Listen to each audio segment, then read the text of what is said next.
అలానే skill senses పై 5వ సంతకం చేయబోతున్నారు ముఖ్యమంత్రి చంద్రబాబు.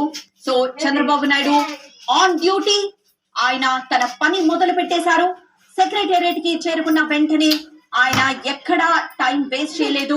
వచ్చిన వెంటనే పూర్ణ కుంభంతో స్వాగతం పలికారు పండితులు. ఆ వెంటనే ప్రత్యేక పూజలు చేసిన అనంతరం వెంటనే ఆయన తన స్థానాన్ని తనకి కేటాయించిన చైర్ పైన కూర్చొని మొదటి సంతకం డిఎస్సి మెగా డిఎస్సి పైన పెట్టారు. రెండో సంతకం ల్యాండ్ టైటిలింగ్ యాక్ట్ రద్దుపై పెట్టారు. ఇక 3వ సంతకం పెంచిన పెన్షన్లపై పెట్టారు. 4వ సంతకం అన్నా క్యాంటీన్ల పునరుద్ధరణ.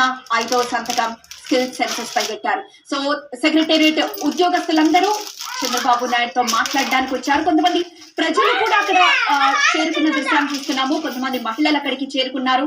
వాళ్ళ ఆధార్ కార్డు పట్టుకుని అక్కడికి వచ్చారు. కాసేపు వాళ్ళతో కూడా ముచ్చటించుకున్నారు చంద్రబాబు. వాళ్ళంతా